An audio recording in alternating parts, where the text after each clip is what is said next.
Yeah. They used to charge us $3 to go over to eat. Roussel. So we'd go stop at whatever district and you pay $3 you could eat with them or whatever.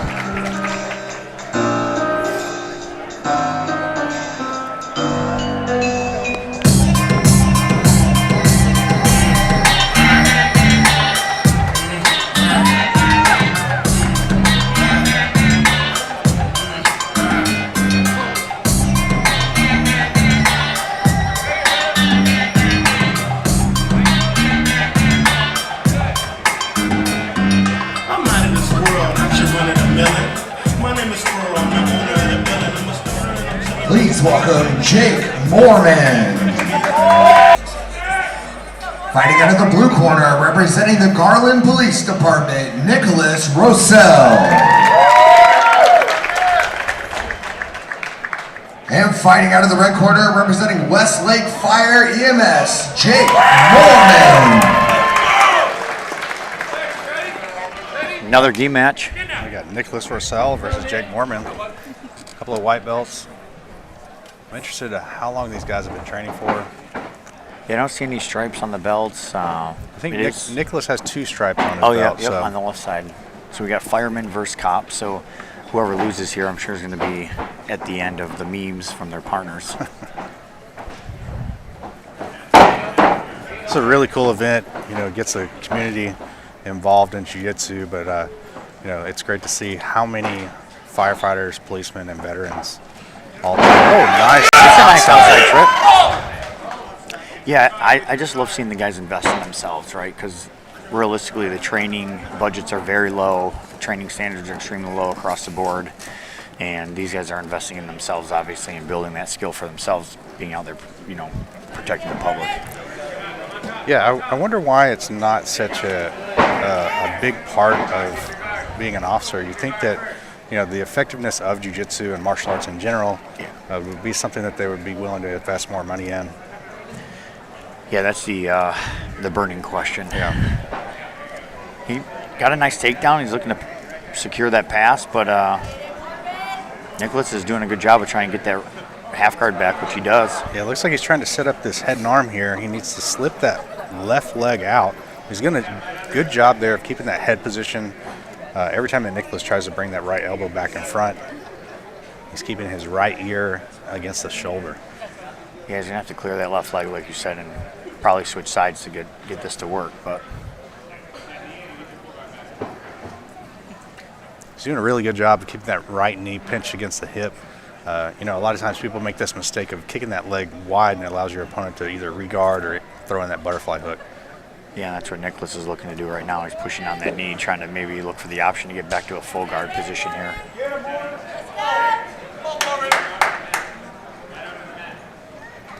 Being very patient on top, using that instep of the right foot to apply pressure.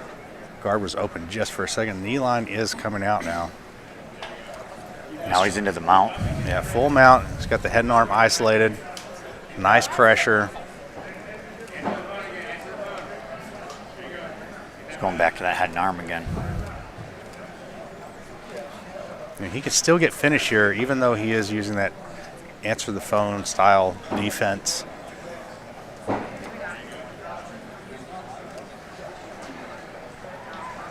Gets back to half guard, but now Jake's on the right side to finish this even.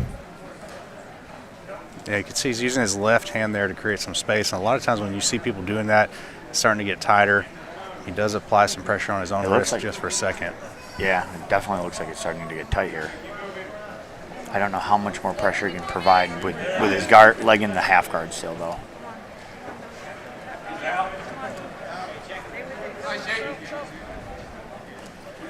Either way, it's exhausting for the bottom guy. He's wearing a lot of weight. He's defending the choke. It's a lot harder to escape this position, too, with the gi. There's so much friction there. And no gi might be able to extend that right arm down towards your hip, create some space between your head and the shoulder. Does a nice job of off balancing and coming out. It's a behind. Looks like he's thinking about jumping up on the back here. I'd like to see him go to a body lock and go to more of a takedown here. Yeah, ends up in the top position on the back. Doesn't have any hooks yet.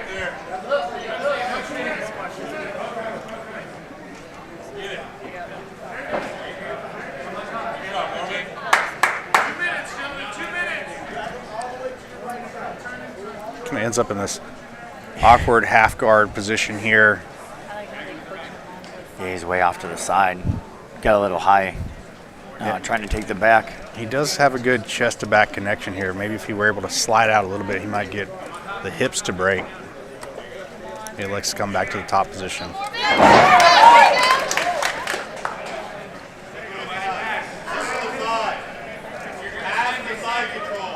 Jake Roussel up on that, but now he's defending guillotine, but his hips are getting off to the right side here. I think he'll be all right. Yeah, he's applying a lot of pressure. He's able to slip his head out.